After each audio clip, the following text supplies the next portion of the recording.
Please তুমি বলো তোমার আর কি কি চাই। তুমি যে সপ্তাহে 2 বার করে মাটন আনো না, ওটা এখন থেকে সপ্তাহে 4 বার করে আনতে হবে।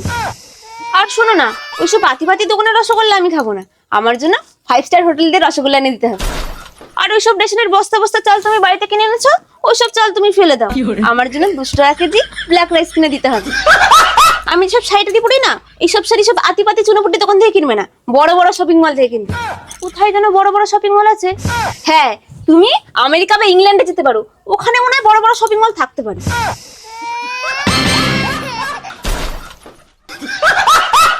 শোনো না, আমার জন্য থাক,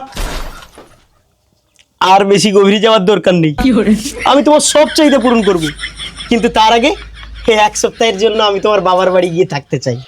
এই দেখো, আমাদের মুরগিটা না ঠান্ডায় মরে গেছে। আরে মরে যখন গেছে আর কি করা যাবে, ফেলে দাও। বাবা, আরে মা তুই এসছিস, আয় আয় জামাইকে নিয়ে ভেতরে আয়। যা যা, তোরা ভেতরে যা। বাবা তুমি কি ফেলে দেওয়ার কথা বলছিলে? আরে ঠান্ডায় একটা মুরগি মারা গেছে, তোর বাবা তো ওটাই ফেলে দেওয়ার কথা বলছে। বাবা, ঠান্ডায় মুরগি মারা গেছে বলে ফেলে দেবে? মা তুমি কেটে কুটে রান্না করো, আমি খেয়ে নেবো। চলো, ঠান্ডায় মুরগি মারা গেছে বলে আবার ফেলে দিতে হয়?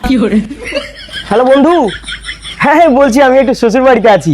হ্যাঁ হ্যাঁ, এই শ্বশুর বাড়ি এই মুহূর্তে একটা গোটা খাসি বেড়েছে তো, তাই রান্না বান্নার ব্যবস্থা করছি। মা, তোকে একটা কথা বলতে লজ্জা করছে। কি কথা মা? আরে ও পাড়ার পটলের বাবা শ্রাদ্ধে কিছু মিষ্টি বেশি হয়েছিল, তোর বাবা সকালে গিয়ে জোরজবস্তি করে মিষ্টি চেয়ে নিয়ে এসছে, তোরা কি খাবি? আরে খাবো মানে 100% খাবো, এসব কথা আমার বলতে হয় না। হ্যালো বন্ধু, এই শ্বশুর মশাই মায়াপুর থেকে মায়াপুর বিখ্যাত রসগোল্লা এনেছে, তাই বসে বসে আর কি খাচ্ছি। এই দেখো, বাড়িতে চাল নেই তো।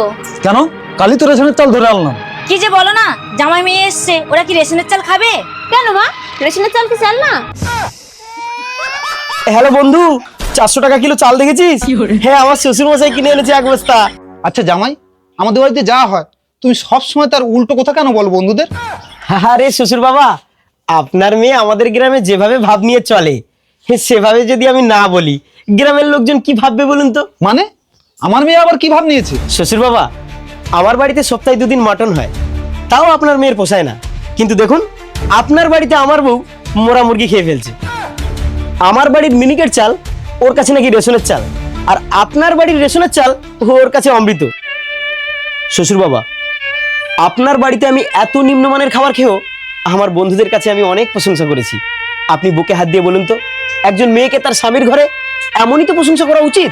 বন্ধুরা, স্বামীর ঘর হলো একটা সজ্জিত পাখির বাসা, আর সেই বাসা একজন নারীই পারে তা সুন্দর করে সাজিয়ে রাখতে। ধন্যবাদ।